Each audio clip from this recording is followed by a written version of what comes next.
एक छोटे से गांव में एक पुराना वीरान और खाली घर था, जिसे लोग पुराना मकान कहते थे। यह घर गांव के किनारे एक घने जंगल के पास था। गांव वालों का कहना था कि इस घर से अजीब अजीब आवाजें आती हैं और रात को वहां किसी को जाना तो दूर, उसके पास भी फटकने की हिम्मत नहीं होती। यह घर वर्षों से बंद पड़ा था और इसे एक डरावनी जगह माना जाता था।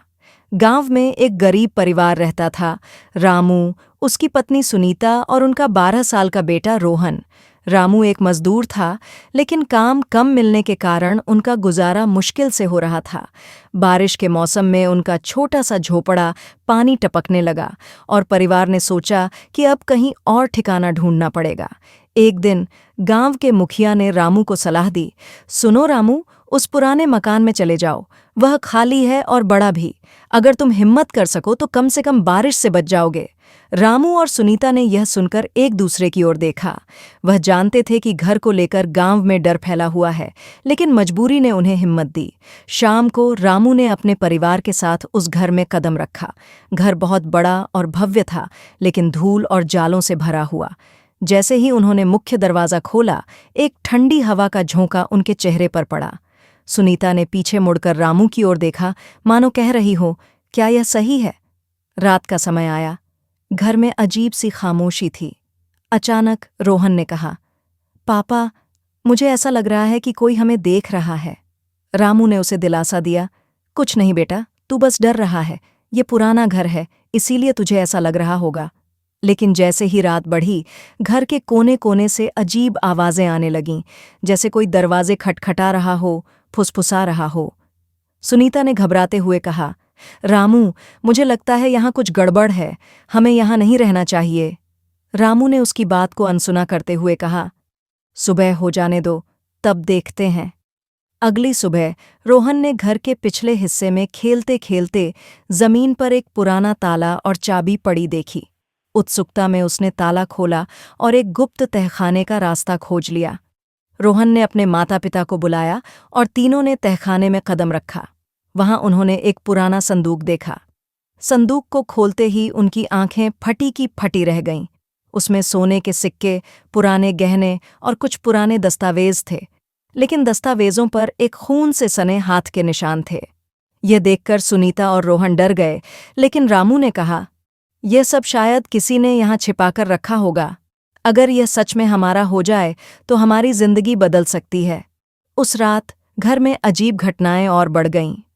रोहन के कमरे की खिड़की अपने आप खुल गई और किसी ने उसके कान में फुसफुसाकर कहा, यहां से चले जाओ वरना पछताओगे। रोहन डरकर चिल्लाने लगा। सुनीता और रामू भागकर उसके कमरे में पहुंचे, लेकिन वहां कोई नहीं था।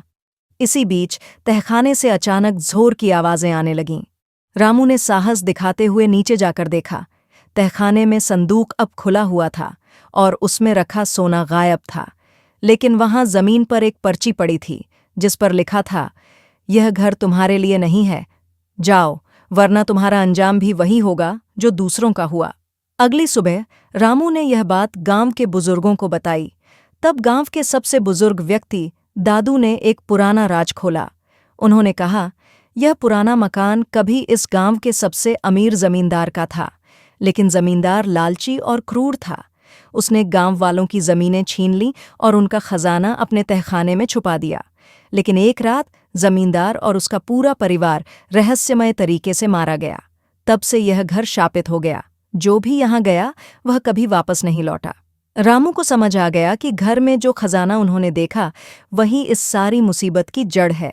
लेकिन उसने सोचा, अगर इस रहस्य को सुलझा लिया जाए तो शायद खजाना उनके परिवार को गरीबी से बाहर निकाल सकता है। रामू ने उस रात एक योजना बनाई। उसने तहखाने में जाकर संदूक को ध्यान से खंगाला।